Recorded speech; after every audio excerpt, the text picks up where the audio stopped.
यहाँ पर पत्थर हम डालें, तो पत्थर जो डालेगा ना तो कुछ ऐसा दृश्य पैदा करेगा ना, वीरता का बोल भी दिया यहाँ पर। झील ऐसा एक स्थिर झील में एक पत्थर डाला जाता है, फेंकेगा तो पानी फेंकेगा तो तरंग जो है ना वृत्त के रूप में देगा, घूमता हुआ चारों ओर वृत्ताकार रूप घेर लेता है, ऐसा ऐसा रूप धारण कर रहा है। तो ये जो देखो यहाँ से चला यहाँ तक, ही देखो क्या या तो इधर से या ये कहीं से चलेगा, ये क्या होता है वृत्त में ऐसा जो पड़ता होगा केंद्र राशि, इसको त्रिज्या बोलते हैं। ये किसका काम किया? त्रिज्या का, आर का काम करेगा ना, वृत्त की तरंगे जो है ना, तरंगे कि एक स्थिर झील में एक पत्थर डाला जाता है और तरंगे वृत्तों में 5 सेंटीमीटर पर सेकेंड की दर से चलती है। ये जो तरंग चला ना, त्रिज्या जो चला है ना, ये 5 सेंटीमीटर पर सेकेंड की दर से गति की चलती। तो दर से गति कर रहे, दर जब ये बोलेगा तो क्या डी लगाएंगे, है ना, मतलब डिफरेंशिएशन कर्क बोलता हूँ, है ना, प्रथम कोटि अवकलज वो बोल देता है करके। ये क्या हो गया? D R by D T का है लिखते हो, क्योंकि यहाँ कुछ बोला नहीं कि इसके सापेक्ष डिफरेंशिएशन, इसलिए क्या लिखेंगे? टी लिखेंगे। D R by D T बराबर कितना? 5 सेंटीमीटर पर सेकेंड हो गया, दिया हो। जब वृत्ताकार तरंग की त्रिज्या 8 सेंटीमीटर, वृत्ताकार तरंग की त्रिज्या जो है कितना है? 8 सेंटीमीटर। ये जो त्रिज्या तुम माने ये कितना है?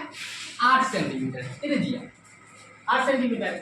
तो त्रिज्या लिख दो, यहाँ पर लिख दो त्रिज्या r बराबर 8 सेंटीमीटर, कहीं को दिक्कत नहीं है। तो उस क्षण घिरा हुआ क्षेत्रफल किस दर से बढ़ रहा है? तो उस क्षण जो है घिरा हुआ क्षेत्रफल ये जो बढ़ेगा तो एरिया छेकेगा ना, एरिया क्षेत्रफल करा की क्षेत्रफल जो छेगा उस क्षण घिरा हुआ क्षेत्रफल किस दर से बढ़ रहा है, ये बात होता है, एरिया होता है। D A by D T equal what हो जाएगा, मालूम नहीं है, ठीक हो ना। अब यहाँ पर तो लगाएंगे वृत्त का क्षेत्रफल, तो पूछा क्षेत्रफल है ना, यहाँ लिख देंगे वृत्त का क्षेत्रफल। तो क्षेत्रफल बोले तो एरिया, अब वृत्त का क्षेत्रफल तुम जानते हो क्या होता है? पाई आर स्क्वायर होता है। अब यहाँ इसको क्या करेंगे? डिफरेंशिएशन करेंगे। यहाँ पर लिखेंगे दोनों ओर टी के सापेक्ष अवकलज करने पे। टी के सापेक्ष का है लिखेंगे, क्यों कुछ नहीं बोलेगा तो इस चैप्टर में लैंग्वेज वाला में टी के सापेक्ष करना है, अब बोल दे तो उसके सापेक्ष कर देंगे। तो यहाँ पर क्या लिखेंगे? दोनों और टी के सापेक्ष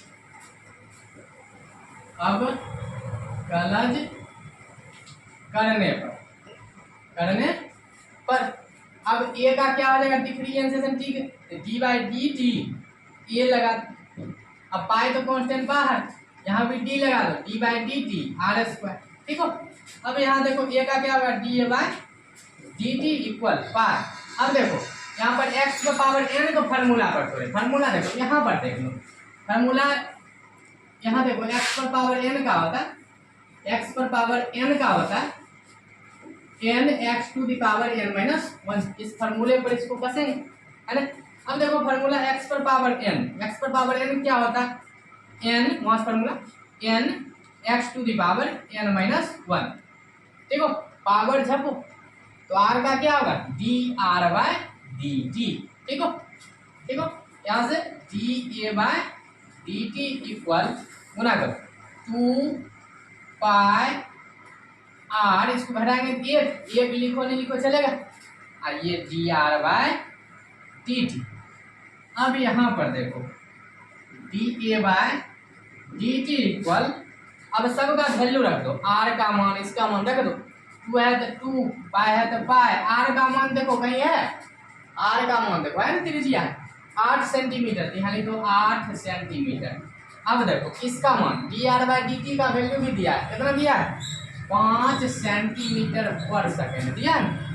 अब यहाँ से D A by D T इसको गुना करो, 8 दूनी 16, 16 बचे 80 पाई, सेंटीमीटर के सेंटीमीटर से गुना करोगे तो सेंटीमीटर स्क्वायर होगा, सेंटीमीटर स्क्वायर पर सेकेंड, यही तुम्हारा आंसर हो गया। तो देखा नहीं, इसको नोट कर लो।